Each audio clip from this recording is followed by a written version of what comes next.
إنك لمن المرسلين على صراط مستقيم تنزيل العزيز الرحيم لتنذر قوما ما أنذر آباؤهم فهم غافلون لقد حق القول على أكثرهم فهم لا يؤمنون إنا جعلنا في أعناقهم أغلالا فهي إلا الأذقان فهم مقمحون وجعلنا من بين أيديهم سادا ومن خلفهم سادا فأغشيناهم فهم لا يبصرون وسواء عليهم أنذرتهم أم لم تنذرهم لا يؤمنون إنما تنذر من التبع الذكر وخاشي الرحمن بالغيب فباشره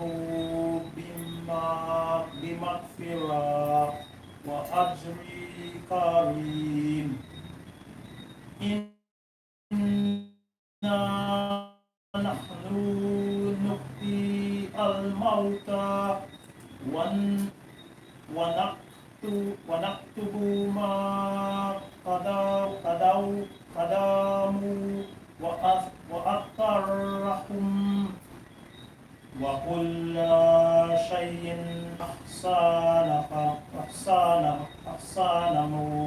في إمام مبين واضرب لهم مثل أصحاب القرية إذ جاءها المرسلون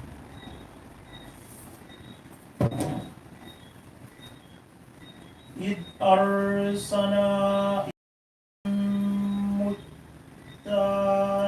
مبتنين فكذبوهم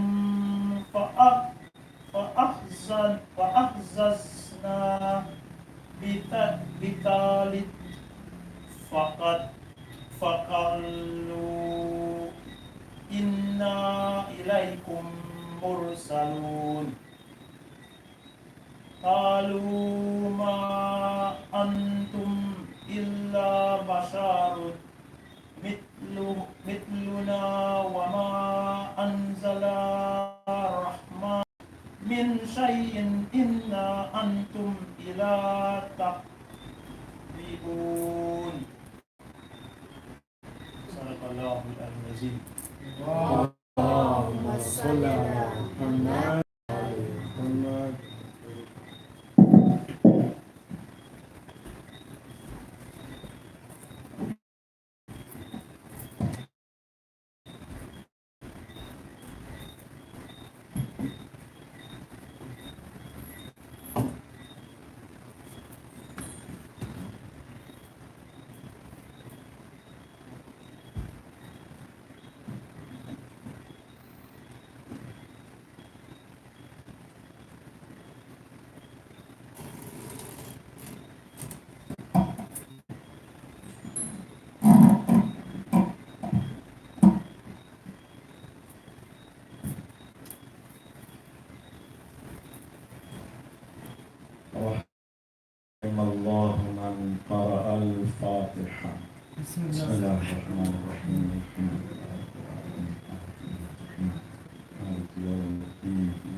إن الله بصير بالعباد ولا حول ولا قوة إلا بالله العلي العظيم حسبنا الله ونعم الوكيل نعم المولى ونعم النصير أعوذ بالله من الشيطان الرجيم بسم الله الرحمن الرحيم الحمد لله رب العالمين بارئ الخلائق أجمعين والصلاة والسلام والتحية والإكرام على النبي الأمي المكي المدني القرشي الهاشمي الذي سمي في السماء بأحمد وفي الآخرين المعصومين المظلومين واللعنة الداعمة على أعدائهم أجمعين من الآن إلى قيام يوم الدين أما بعد فقد كتب على يمين عرشه عز وجل إن الحسين مصباح الهدى وسفينة النجاة. Before we start on this, we come to know that our brother Ishmael is not feeling well, as well as the mother of Sister Asiya is also sick. And many of us, we have patients at home or somewhere else, and we all, in fact, we have so many problems in our life, sometimes spiritually sick. For cure for all these ailments and for the speedy recovery of our brother and sisters, we recite 5 times the ayat of Amma Yujibul, and inshallah, through this, Allah Ta'ala will bless us. بسم الله الرحمن الرحيم أما يجيب المضطر إذا دعاه ويكشف السوء أما يجيب المضطر إذا دعاه ويكشف السوء أما يجيب المضطر إذا دعاه ويكشف السوء أما يجيب المضطر إذا دعاه ويكشف السوء أما يجيب المضطر إذا دعاه ويكشف السوء صلوات الله عليه. Respected brothers and sisters, in the series of discussion about how we can receive the guidance from Imam Husayn والسلام, and how he is the ark of salvation, we come to this point that the opportunities knocks our door, and if we miss the opportunity, then it cannot repeat. The wise is the one who make use the opportunity. And we discussed last night that the guidance of Imam Husayn is not limited to the people of his time, or also not limited to the followers of Ahlul Bayt alayhi salam. As Quran is guidance for everyone, all mankind, as our noble prophet was the rahmah and blessings and guidance for all human beings, the same way the Imam, all our Imams, are not limited to any particular community. They are guide and they are guidance for all human beings. The only condition is we need to make ourselves available to receive the guidance. Otherwise, there are many who are there in the time of Imams, and not only they receive the guidance, not only they're not able to receive the guidance, even they went astray. They go totally opposite way than the Islamic way. So the presence of Imam alone is not a solution. We need to open up our hearts and minds to receive the guidance and salvation.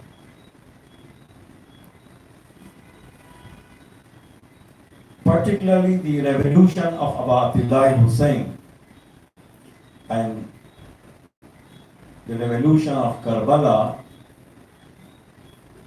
motivated many, sometimes in his own time, as I mentioned, limited personalities who joined Abu Abdullah Husayn, and they remained with Abu Abdullah Husayn until they depart from this world as a martyr, and they became the role model for everyone.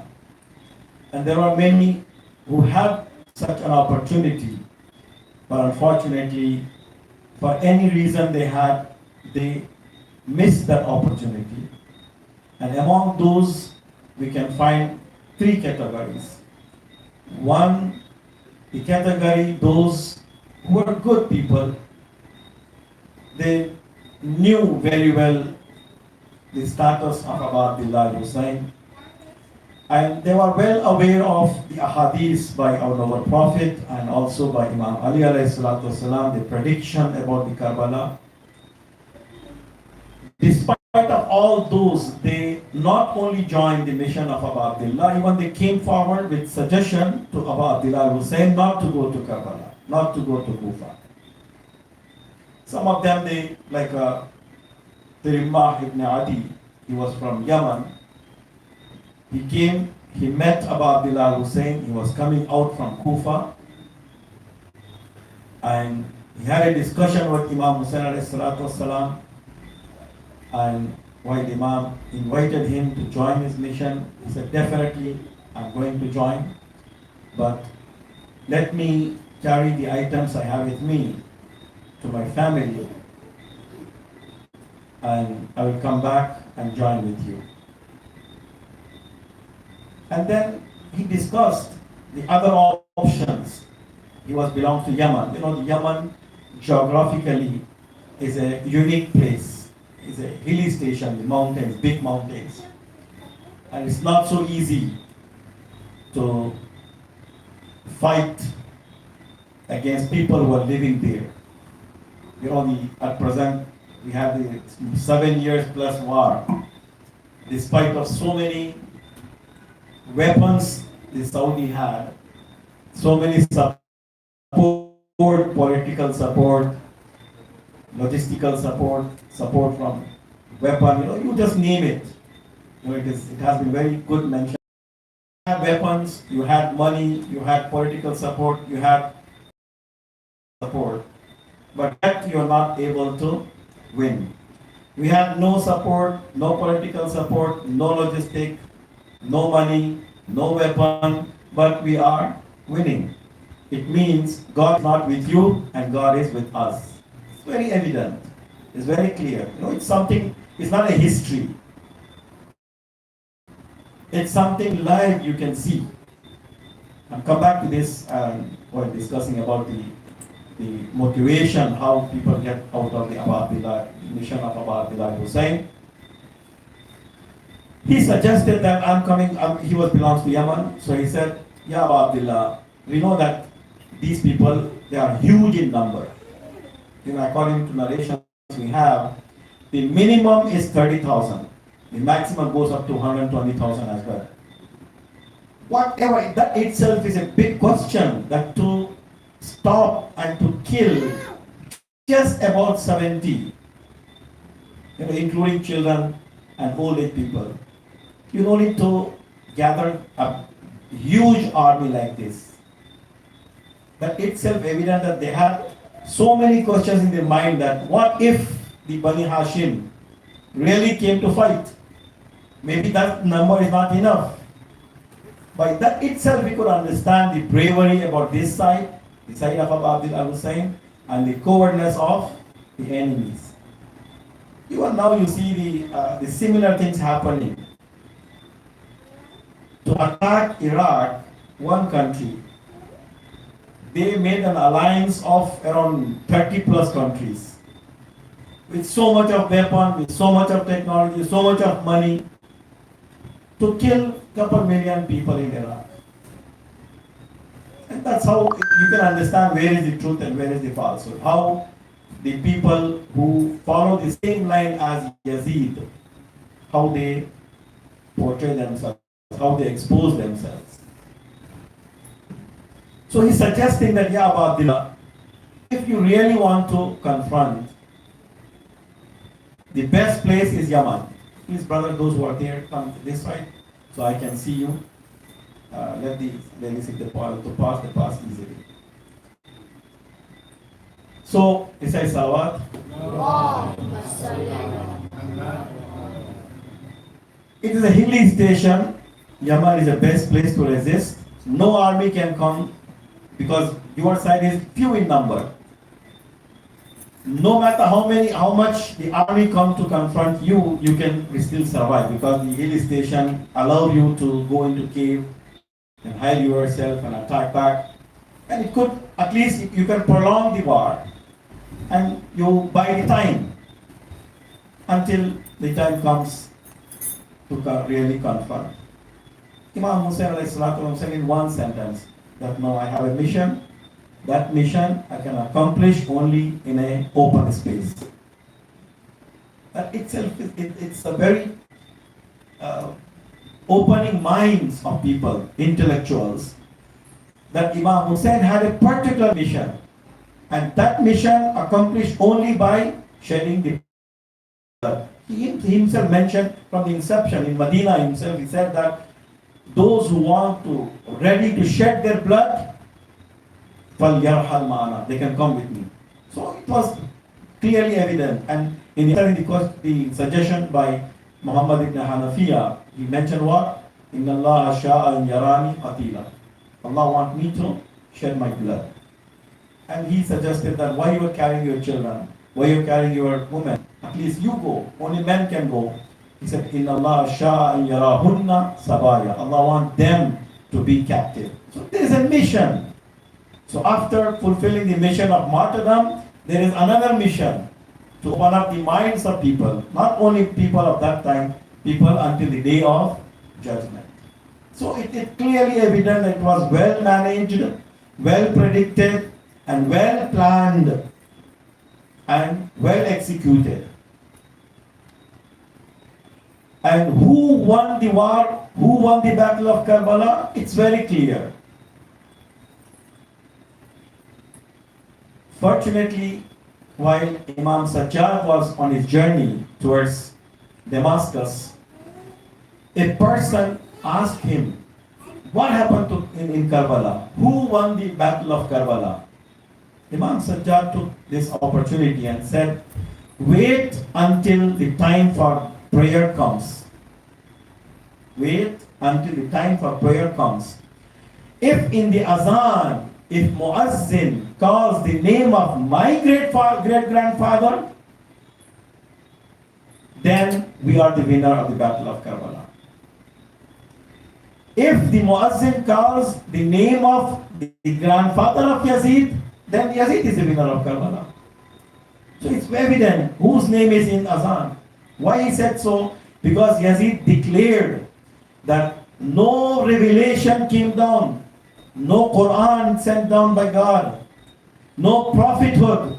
It was the game by Hashemites. They wanted to rule over people, so they used the name of Wahi and the revelation and the name of the messengerhood. So he denied the messengerhood. He was denying the Quran. He was denying the revelation. So if the Yazid was winner, then we're not supposed to have the name of Prophet on Azan, in Azan.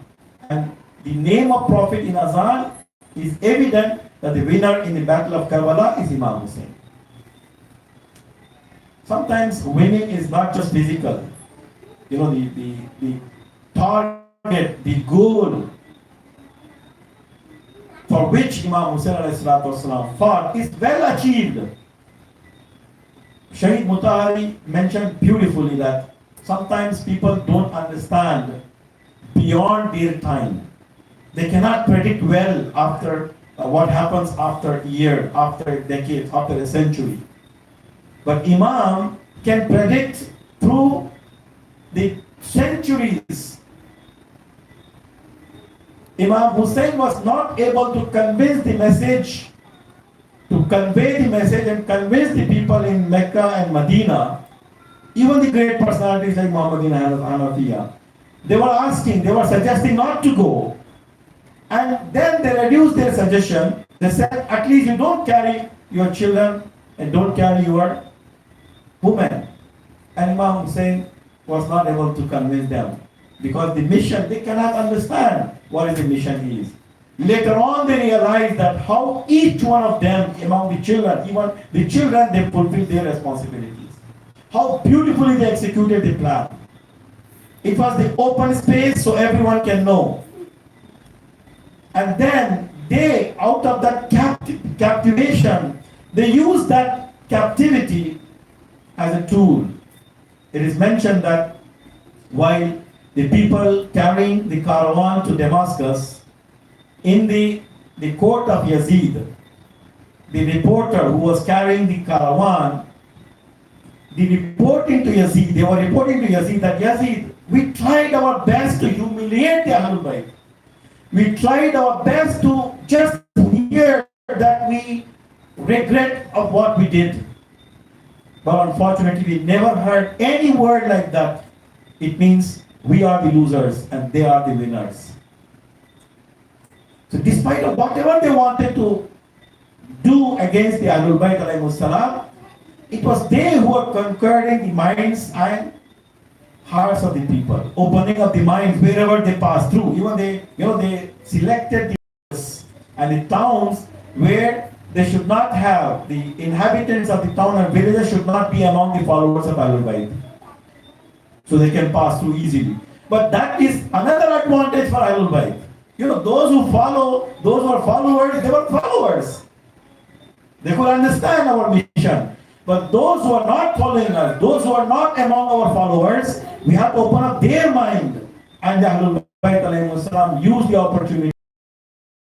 So my dear brothers and sisters, the Karbala with multi-dimensional revolution. The more you go deep, you can understand the better the revolution and the effect of the revolution, the influence of the revolution to generations to come. In the time of Bilal Husayn, there were people who had opportunity to be among the martyrs of Karbala, but unfortunately for any reason they lost. Among them were people who are very famous personalities like Abdullah ibn Ja'far, the husband of Lady Zainab, Muhammad ibn Hanafiya, the brother of Imam Hassan and Imam Husayn, and many other people. Some of them they remain in Medina, some of them they remain in Mecca. According to some of the narrations that Imam alayhi salam himself, for few of them, he gave the mission to be there so they can pass the message to continue the mission. Despite of that, apart from those people, the others who had opportunity to be with Imam, like Farazda, a very great poet, we have no doubt about his loyalty towards Abu Abdullah Husayn. We have no doubt about the loyalty of Farazda towards the Ahlul Bayt alayhimus salam, his sacrifices he made, poetry lines he rendered for Abu Abdullah Husayn and the Ahlul Bayt. There is no doubt in it, but you cannot compare these personalities. Despite of being them great personalities, we cannot compare them with the martyrs of Karbala. What they achieved is uncomparable, something high.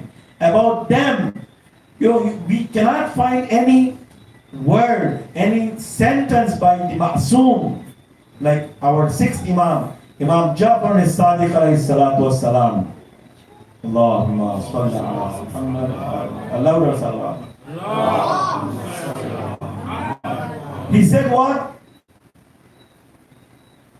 Ju'iltu fidak, or bi abi antum wa ummi, O martyrs of Karbala. My father, my mother, sacrifice for you, O martyrs of Karbala.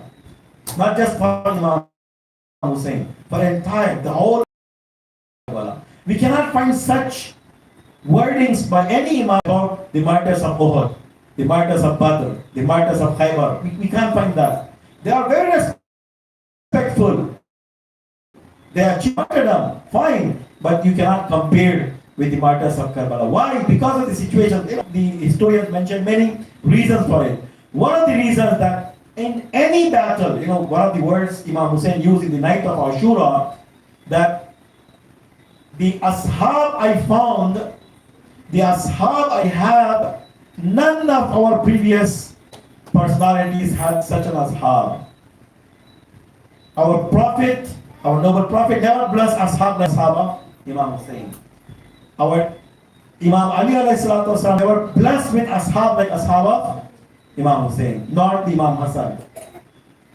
The historians, the scholars mention the reasons. One of the reasons is in any battles, Uhud, Khaybar, Khandaq, whatever you name it, any battle, even the Siffin, Nahrawan, and Jamal, any battlefield, you see, the martyrdom was option, not a definite. It was possible you achieve martyrdom, but not definite. Everyone went to the battlefield to fight and win.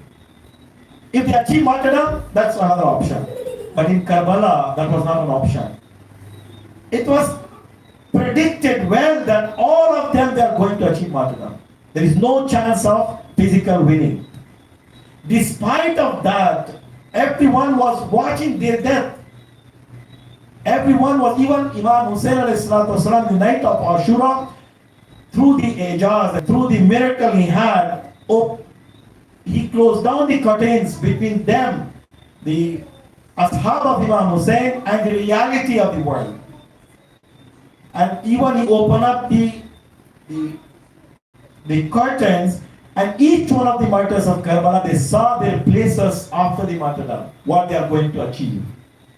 And it is mentioned that in the night of Ashura, everyone was very happy. Maybe the historians may analyze that how come they surrounded by 30,000 plus army, the death was predicted, well predicted, everyone's supposed to have some sort of stress and fear. But if you go to the history, even the opponents not reported any kind of stress and fear in the faces of the martyrs of Karbala. Everyone was happy and enjoying, and everyone was asking permission to go before the other person. They were rushing, they were hurrying to go to battlefield. And it is mentioned that Habib ibn Mazahir, he was a jurist, he never had in life joking with people like this, how he was joking in the night of Ashura. And one of his friends asked him, what happened to you? Why you are so happy tonight? And he replied that you don't know how eager I am to go into the battlefield and achieve martyrdom. Because they were witnessing their status after the martyrdom. So the battle of Karbala was unique.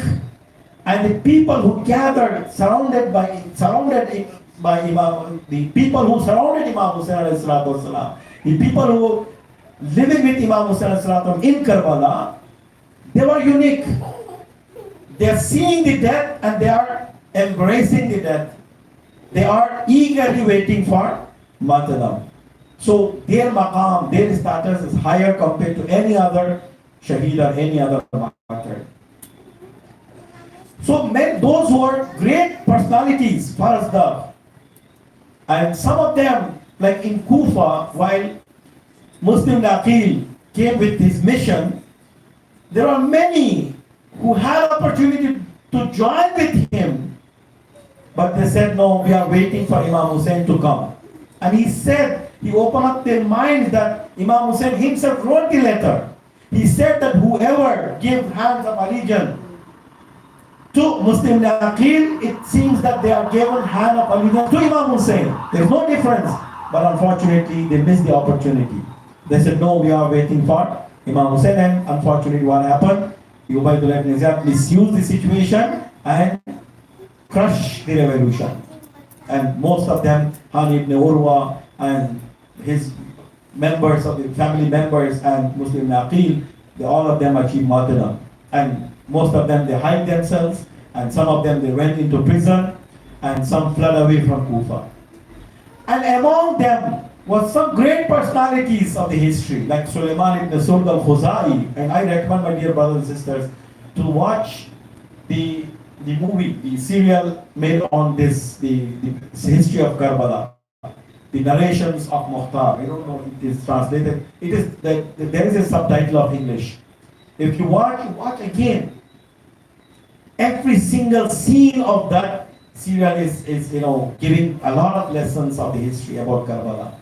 You can understand the mindset we had, the different mentality we had in Kufa, the different mentality we had in Damascus, the different mentality in Medina, in different places, particularly in Karbala, how these people gathered from different backgrounds and how they demonstrated the bravery and courage being with Imam Husayn. And I'm sure that why some of the countries they banned this serial and they issued the fatwa against the writer and the producer, and they call them the murtad. Why? Because they know, they are well aware the effect of this serial. Don't underestimate the effect of a movie.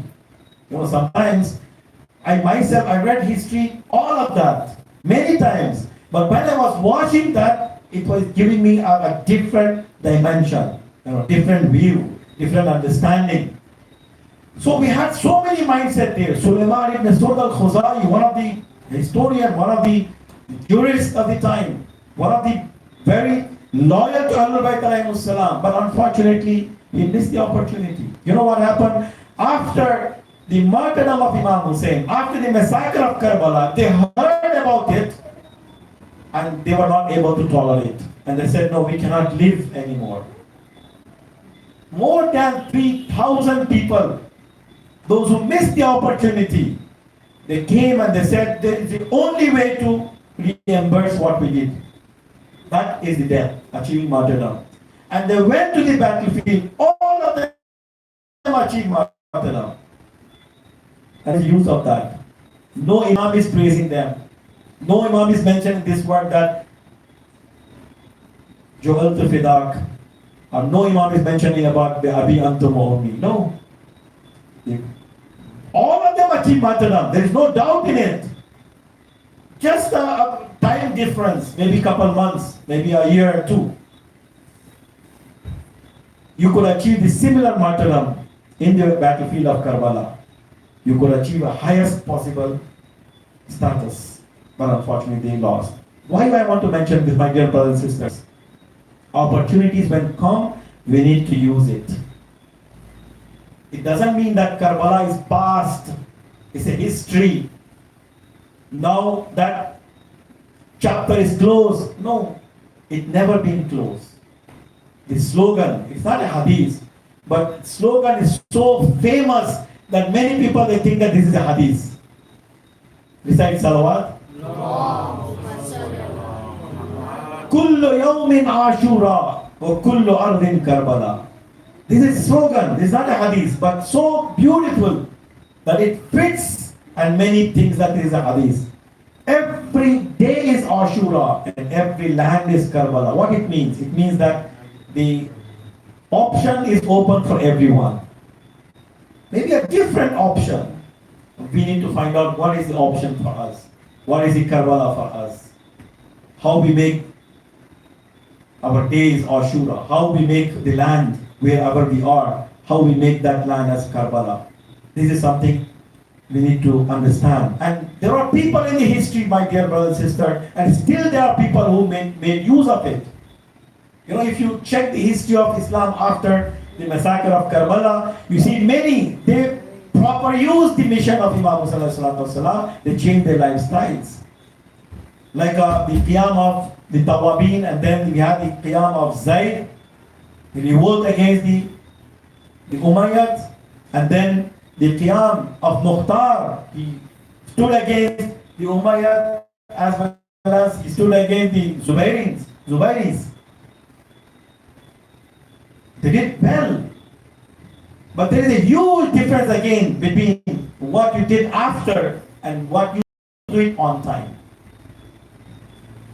But then there are many other revolutions inspired by the revolution of Abu Abdullah al-Husayn. That's why we see that Imam Husayn's history, Imam Husayn's massacre, Imam Husayn's revolution is not limited to Karbala or not limited to 61 years after Hijrah.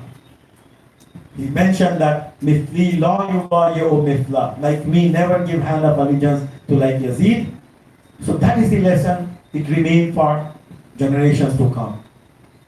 If you check the history, the present history, recently, maybe 100 few years ago, in Lebanon, it was a great personality like Sayyid Sharafuddin Amuli. You know, Sharafuddin Amuli, he made a fantastic work to promote the school of Ahlul Bayt alayhi salam in Arab world, especially, you know, normally Arabs, they don't read non-Arabs.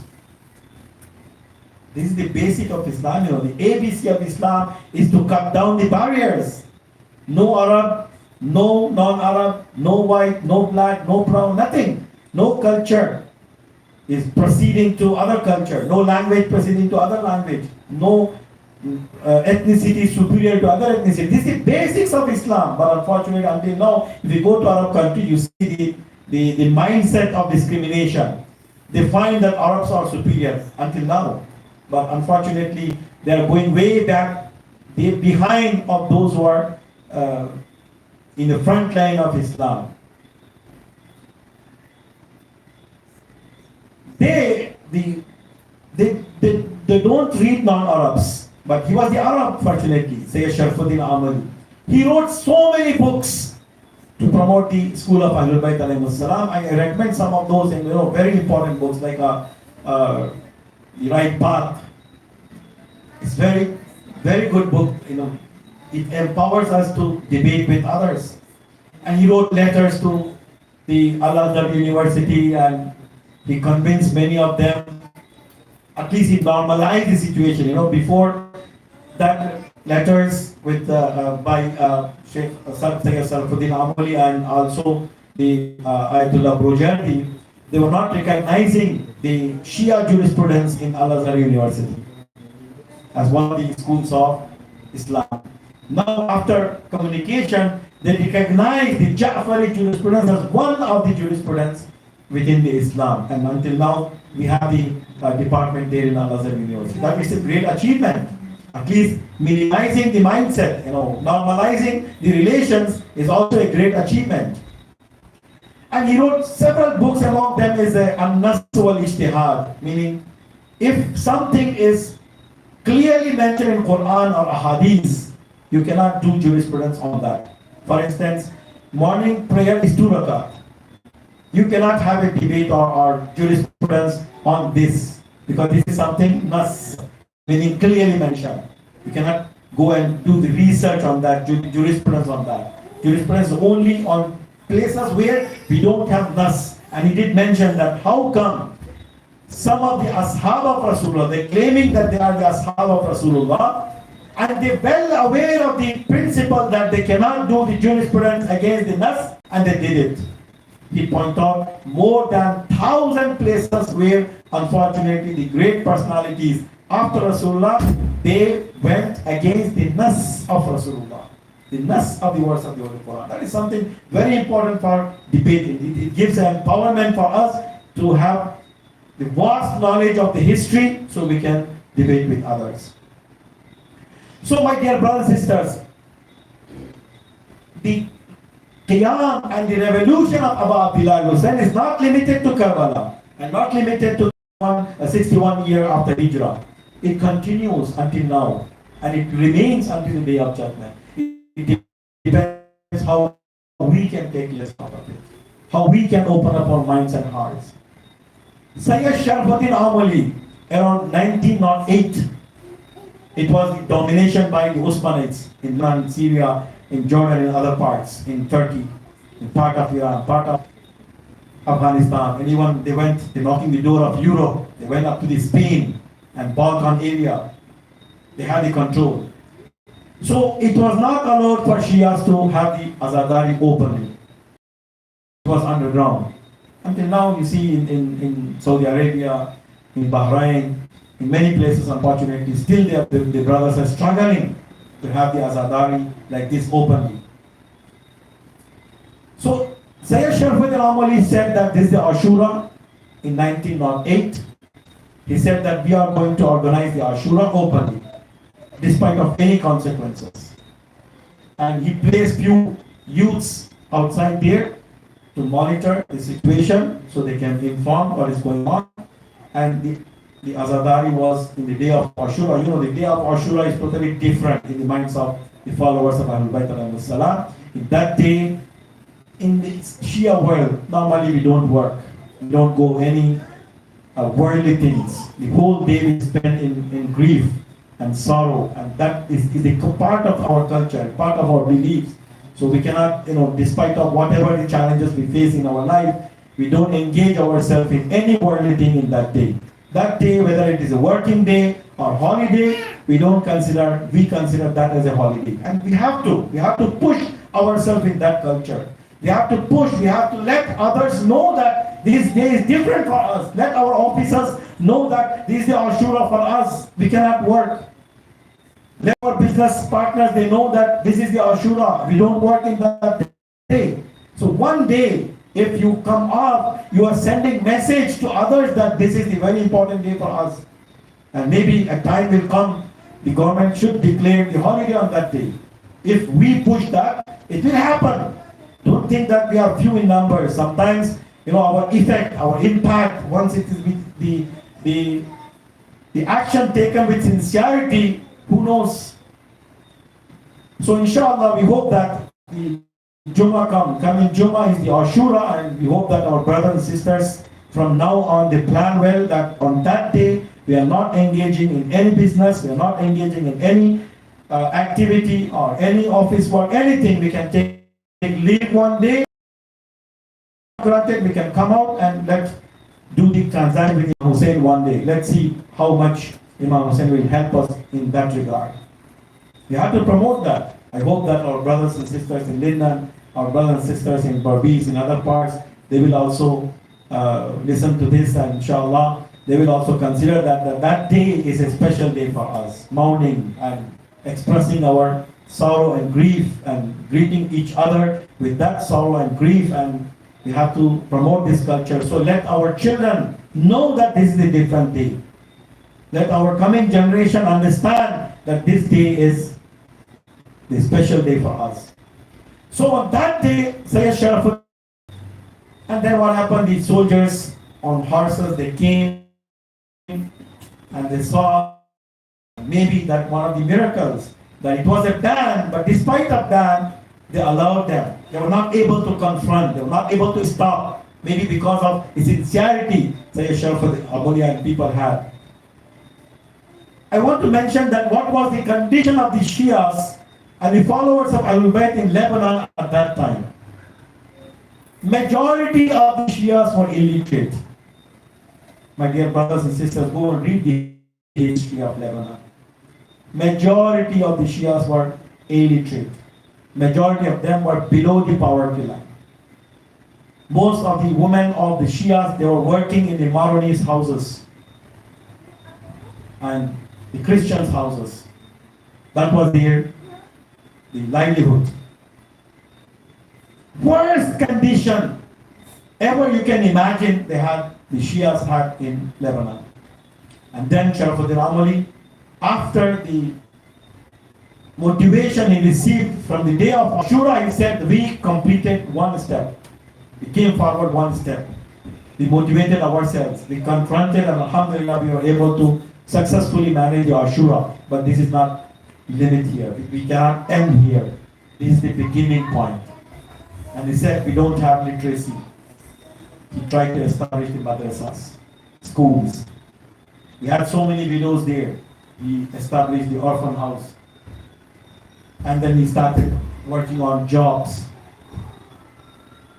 During these years, from 1908 until around 1990 or 1980, around, you see, the 70 plus years. Not only Sayyid Sharafuddin Amali, after him Sayyid Raghib, Sheikh Raghib Har, and we had Sayyid Abbas Musawi, we had Imam Musa Sadr, he was one of the revolutionary leaders. He was a jurist, and unfortunately he missed, he kidnapped in Libya. Until now we don't know about his whereabouts. he and his accompany. They sacrificed a lot to promote the nation of Shia community in Lebanon. And now you see the most literate community in Lebanon is the Shias, the Shia community. The most powerful both politically and in terms of power are the Shias. How it happened?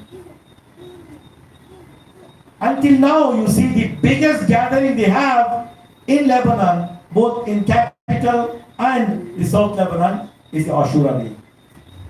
No one, you cannot see any single person, whether you're a 6-month-old child, you cannot find at home. Everyone will come out and they demonstrate their strength and unity in the day of Ashura. And that became a yearly gathering. And that is something the whole world will watch on them. What made Isabel Hassan Nasrallah will speak on the day of Ashura.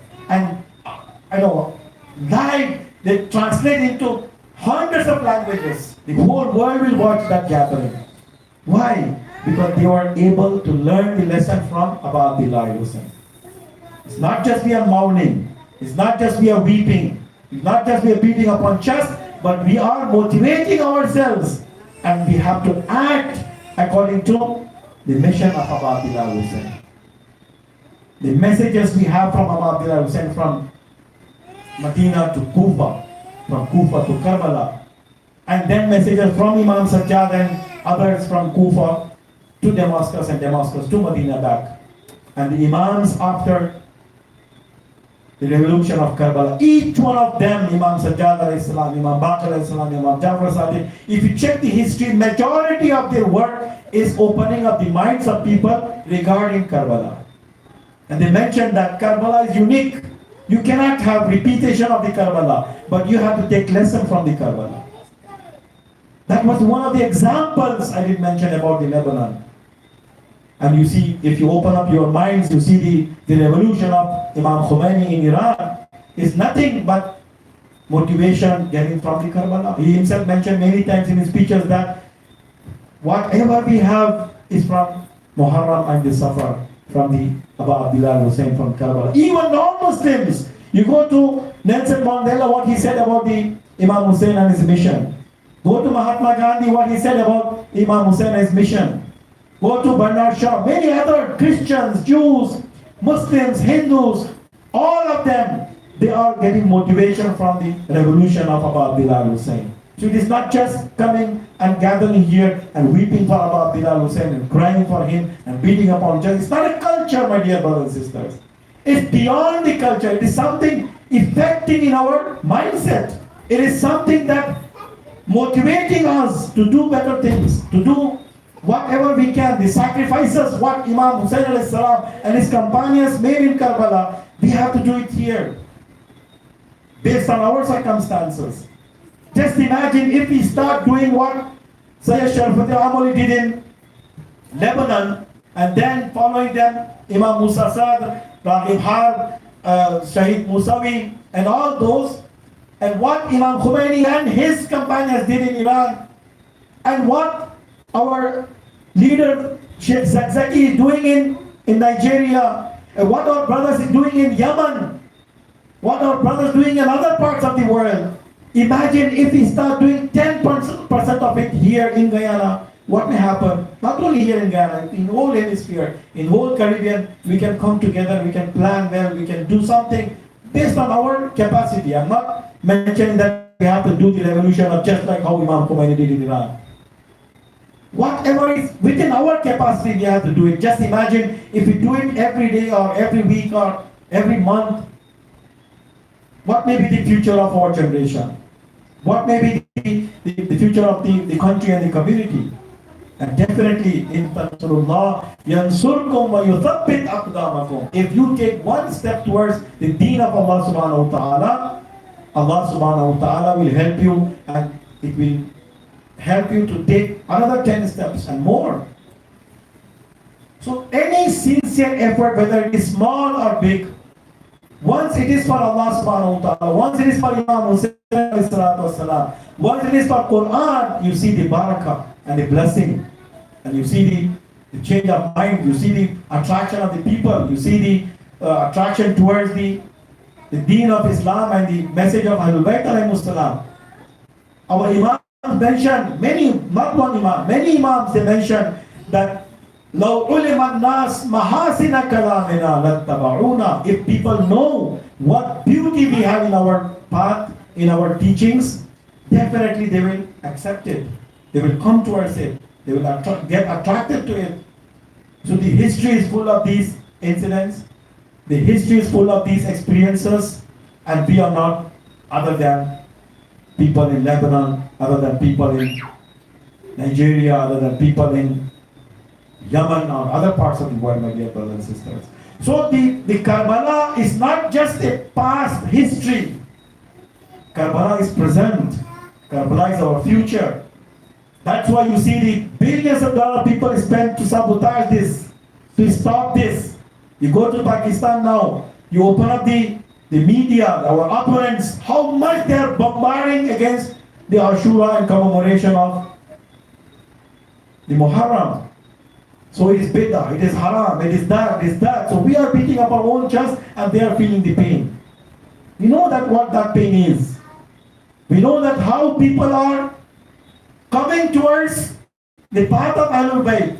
You see, right in Saudi Arabia, there are many youths, and now some of the scholars talking about Imam Husayn. I was watching one of the clips recently that one of the scholars in TV, live, he was mentioned that we did mistake not talking about the Karbala and event of Karbala.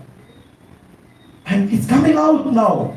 People are exposing what was hidden in the history. And you will see that the time will come, as Quran promised that وَنُرِيدُ أَن نَمُنَّ عَلَى الَّذِينَ اسْتُضْعِفُوا فِي الْأَرْضِ وَنَجْعَلَهُمْ أَئِمَّةً وَنَجْعَلَهُمُ الْوَارِثِينَ. Quran, it is promised by Allah subhanahu wa ta'ala that in the end time of this world, Allah subhanahu wa ta'ala will empower the weaker section. The true believers, the muttaqeen, the salihin will take the position. Let us make ourselves available for this moment. Let us motivate ourselves from these Muharram and these majalis. Let us rethink about our actions. Let us rethink about our capacity. Let us pool our capacities together. Let us have something, input, so we can have something in coming generation. Inshallah, we should not disappoint. We should not feel that we are few in numbers. Kam min fi'atin qalilatin ghalabat fi'atan kathiratan bi'iznillah. This is Quran. There are many tiny groups. They were able to confront the larger groups and they were able to achieve the victory. They were able to defeat them bi'iznillah. Once Allah is involved, once sincerity is there, once for the cause of Abu Abdullah Husayn, he himself will motivate us, he himself will help us. No matter how few we are, no matter how few in numbers, but that number will affect. In Karbala also we were few in numbers. Some just 72, confronting who? More than 30,000. My dear brothers, so we have to be proud of ourselves that we associate ourselves with martyrs of Karbala. No matter we are few in number, but once we associate with the martyrs of Karbala, we empower ourselves. We feel that we can do wonders. It is possible. The mission of Abu Abdullah Husayn is not to achieve victory. I did mention that they had capacity to confront and kill all of them. And especially we believe that the Imams have miracle. He could do that. It's not a big deal. How 313 people in Battle of Badr were able to confront more than 1,000 and they were able to defeat them. How? Because of the help of Allah subhanahu wa ta'ala, the Nasrullah, the Nasr and the help from Allah subhanahu wa ta'ala. And it could happen in the Karbala as well. But Imam Husayn al-Islam used a different path. The effect of blood is much heavier than the physical victory. Especially the blood of who? If you check the history of Karbala, you see that some of the bloods are very heavy in the land of Karbala. Normally, on 6 Majlis, the night of 6 Muharram, we discuss about the 6-month-old baby. Imam Husayn alayhi salatu wasalam carried with him the children and women. Despite of many suggestions he received, sincere suggestions, they said, at least you don't carry them. Imam Husayn said, no, all of them, they have their mission. Two very major weapons Imam Husayn had in the day of Ashura. One, the Ali al-Akbar, the son who resembling Rasulullah sallallahu alayhi wa khalqan wa khulqan wa mantiqan. To show what? To show to the world that if our opponents were Muslims, they could not confront us. You know, after centuries in Kashmir, if you go there, there is a big holy shrine. If you ask them why, for what this big holy shrine is, they say that we found a piece of hair belongs to our noble prophet. So because of that, it's a holy, we keep in the middle of the holy shrine, and we all go there and offer prayers and ask Allah subhanahu wa ta'ala and make dua out of that, you know, giving the reference to the hair of Rasulullah. That is not 100%. They found that this hair belongs to the prophet.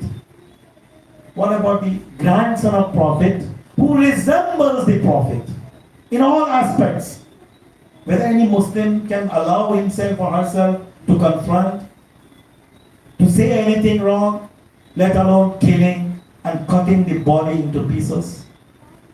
So Imam Husayn ﷺ carried this weapon to show and prove to the world until the day of judgment that our opponents, they can be anyone, but they cannot be Muslim. If they were Muslim, they could, by seeing the Ali al-Akbar, they could stop confronting Imam Husayn. And then the other bigger weapon he had. You know, there is a humanity. If someone is thirsty, especially the small baby, no one will ask what is your religion is. No one will ask which ethnicity you belong to. No one will ask which language you speak, which clan you belong to. What people do, if they have the humanity, the first thing what they do, they quench the thirst of the baby. Now, everyone achieved martyrdom in the land of Karbala. It's around close to Asr time. It is narrated that Imam Husayn ﷺ raised his voice, Hal min nasirin yansuruna, Hal min mughithin yughithuna. Is there anyone to help the grandson of Prophet? Is there anyone to listen to my voice and come to help me? This itself is a tragedy, my dear brothers and sisters, that the grandson of Prophet standing alone in the battlefield in front of the so-called Muslims and asking for help, and no one was there to help him. And suddenly it was the voice he heard from the camp of Abu Abdullah Husayn, a crying of a baby. What age that baby was? 6-month-old. His name was Ali al-Asghar. Small baby. Imam Husayn took him, hold him, and he took to the battlefield. Not to ask water, not to beg water, but Imam wanted to pass the message that what type of people I'm confronting. And also wanted to make the evidence for coming generations that what I did in the land of Karbala. And then Imam Husayn said, if among you, anyone who has any child, anyone who has experience of having child, they can come forward. This baby is 6-month-old. Because of lacking food and water in the camp, his mother was not able to feed him. This baby is thirsty and hungry. If any one of you can come and bring a sip of water to quench the thirst of this baby. We saw historians mention that no one was coming forward. The silence was there in the camp of our enemies. And then Imam Husayn took another step, according to one of the narrations. He went upon a bit higher place so everyone can see. And he left the baby on the ground and said, if you think, if you imagine, if you assume that out of the name of my baby I will drink some water, you yourself can come and bring some water and quench the thirst of this baby. And narrations mention that the whole army of Ibn Ziyad was crying. The shouts were coming from different places, and it was a time that Ibn Ziyad was finding that there may be a revolution within, there may be a revolt within. He said, you know what? Oh Hurmala, Aina Hurmala, where is Hurmala? Hurmala was one of the best archer, the one who had a famous name in the Arabia. Aina Hurmala, where is Hurmala? Hurmala came forward and said what? He said, Ikhta kalam al-Husayn. Stop the wordings of Imam Husayn, meaning shoot the arrow. And it was mentioned in the narrations that the arrow he used for killing who? For killing a 6-month-old baby. It has a 3-point. You know, once the 3-point arrow, the arrow itself was big enough. It was heavier than Ali al-Asghar himself. 6-month-old baby, how much the weight it carries? The arrow was heavier than Ali al-Asghar.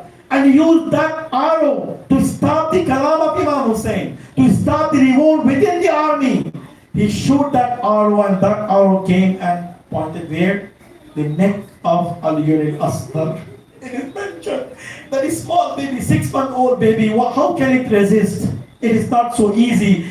It is mentioned that Ali al-Asghar, the whole neck was cut off, and the blood started gushing from the Ali al-Asghar. And it was the time that Imam Husayn ﷺ took the baby in his hands and his laps, and then he took the blood. According to some of the narrations, he was about to throw the blood upon the highest places on the sky. The voice came from the sky that, oh Husayn, do not let this blood come upon, otherwise until the day of judgment no rain will come.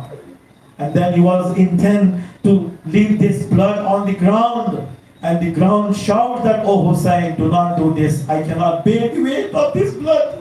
The weight of the blood of Ali al-Asghar is heavy. I cannot bear that.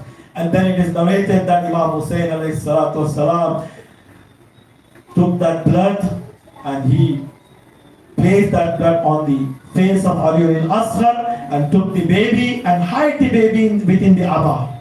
And he was coming towards the camp of Abu Abdullah al-Husayn. The Ahlul Haram, the ladies, the mother especially, they're waiting that Imam Husayn took this baby so he can quench the thirst of this baby. But what they saw, the baby is now silent. No, he's not crying anymore. They thought that the baby's thirst was quenched already. But it was the different situation. Imam Husayn is coming forward towards the tent and moving back, and he mentioned, Inna lillah wa inna ilayhi raji'un. How he can confront the mother of Ali al-Asghar. He took the baby to quench the thirst of the baby, but now the baby is not anymore. He is not crying anymore. How the mother can bear this situation? He was taking steps towards the camp of Abu Abdullah, towards the mother of the Ali al-Asghar. He taking back the step behind, mentioned that 7 times he went forward, and he came back and mentioning that Inna lillah wa inna ilayhi raji'un, rizan bi qaza'ika wa tasliman li amrik, la ma'buda siwak, inna lillah wa inna ilayhi raji'un, rizan bi qaza'ika wa tasliman li amrik. السلام عليك يا أبا عبد الله وعلى الأرواح التي حلت بفنائك عليك مني سلام الله أبدا ما بقيت وبقي الليل والنهار ولا جعله الله آخر العهد مني لزيارتكم. السلام على الحسين وعلى علي بن الحسين وعلى أولاد الحسين وعلى أصحاب الحسين. يا حسين يا حسين يا حسين يا حسين يا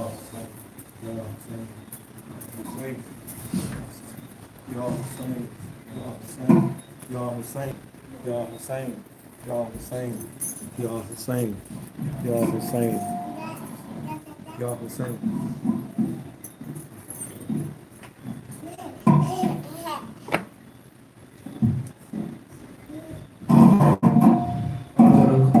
Inshallah, brothers and sisters, I request if you can form a circle around the front, the youths especially, if they can come forward and form a closer circle, inshallah. We'll recite the same Ratmiyas that we have recited the previous nights, and we're very well acquainted with. Brothers and sisters, keep in mind that amongst us we have the Ahlul Bayt alayhim salam mourning for Abu Abdullah, weeping for Abu Abdullah.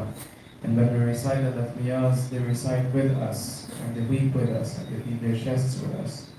So keep this in mind when we recite this. Inshallah, we'll recite and invest the best of our voices, beating our chests as hard as we can, showing our emotions and paying homage to the Ahlul Bayt. Inshallah, on the Day of Judgment, all of this weeping will be reimbursed. It's mentioned in the riwayah, the eyes that cry for Abu Abdullah, the Ahlul Bayt in this world, will be the most happiest of eyes on the Day of Judgment. Thara Allah,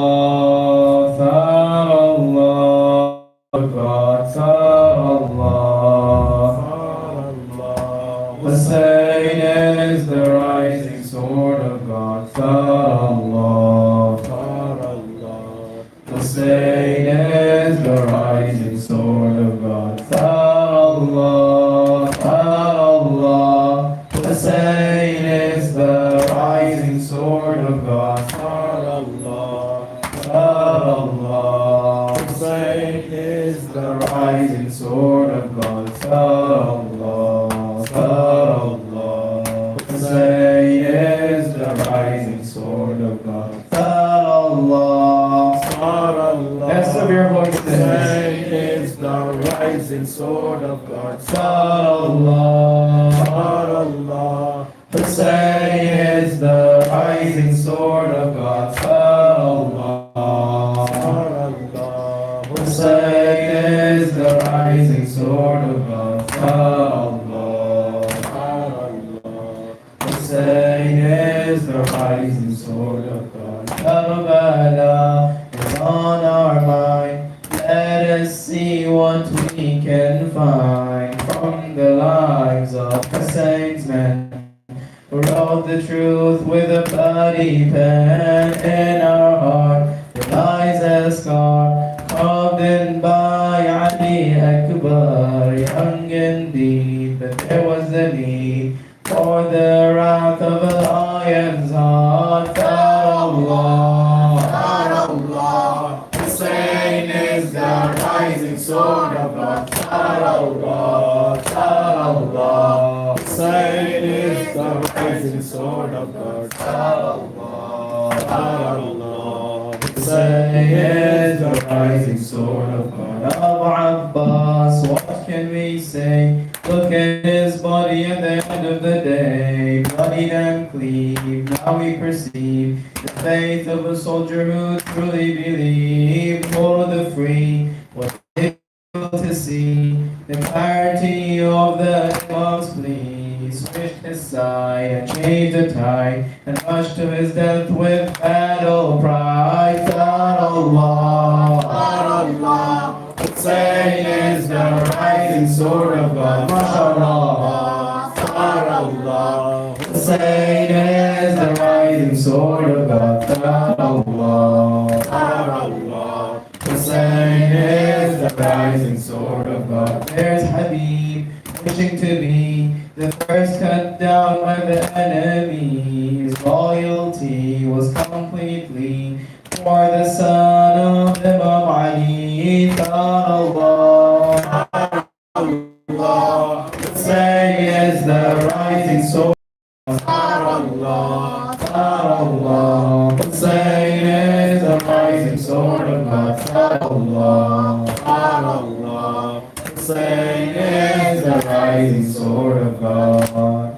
Every day is Ashura, and every land is Karbala. Everyone, every day is Ashura, and every land is Karbala. Every day is Ashura. By these words, my brothers and sisters, the tiredness should go away. Every day is Ashura. Every land is Karbala. Every day is Ashura. Every land is Karbala. Oh Mahdi, come to our aid. Oh Mahdi, answer our call.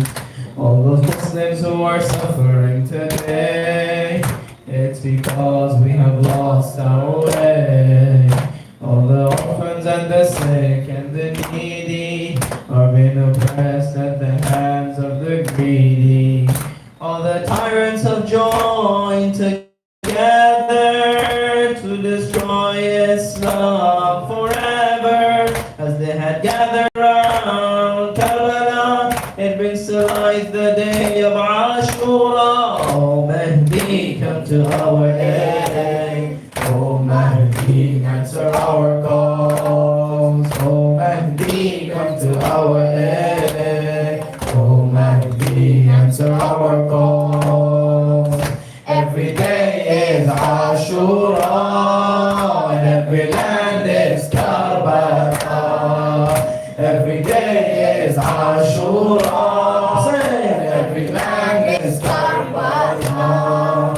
Oh Mahdi, come to our aid. Oh Mahdi, answer our call. All humankind should awaken their conscience to unite with Islam in one defense. When the time comes, come for confrontation.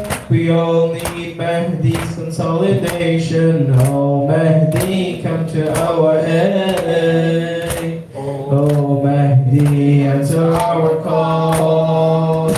Every day is Ashura. Every land is Karbala. Everyone with one voice. Every day is Ashura. And every land is Karbala. Oh Mahdi, come to our aid. Oh Mahdi, Answer our calls. oh Mahdi, come to our aid. Oh Mahdi, answer our calls.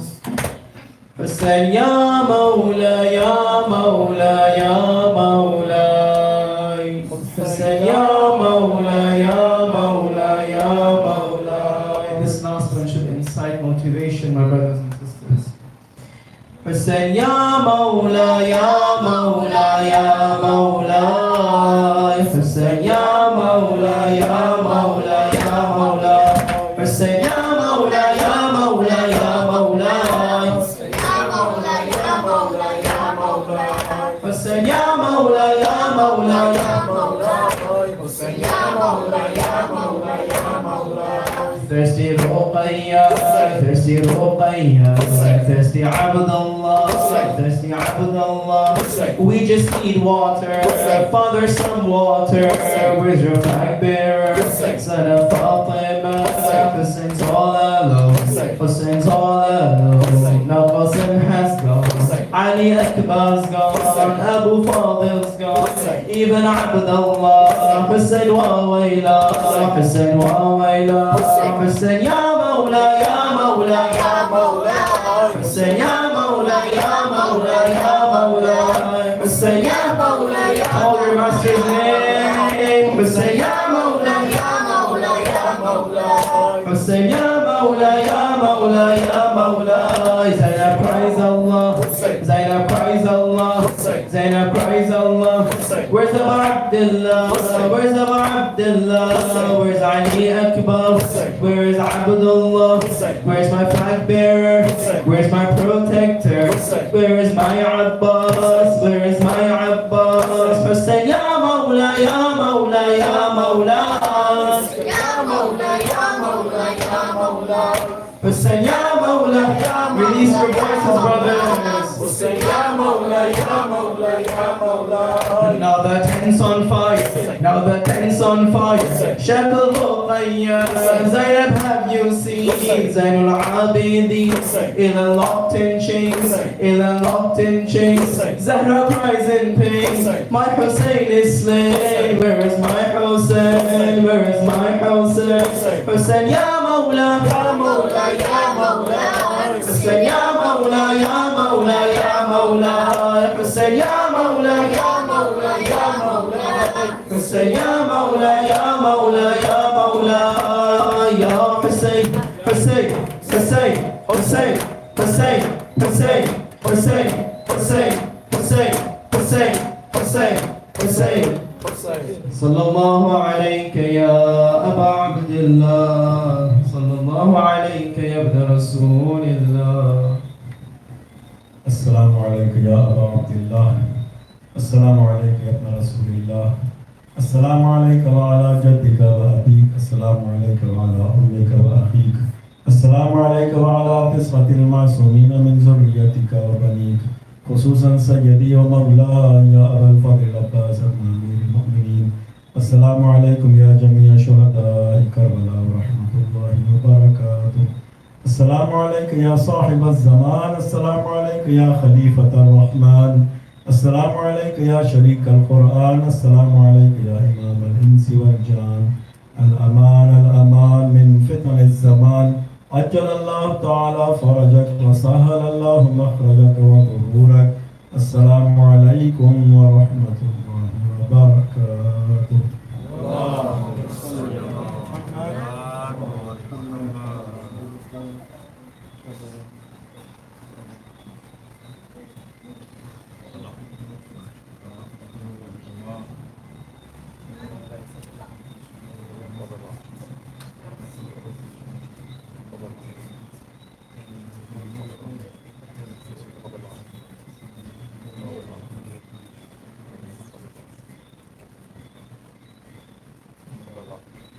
Recite Surah Al-Fatiha for all the deceased and the Kareem from the family of the Ashraf and his family.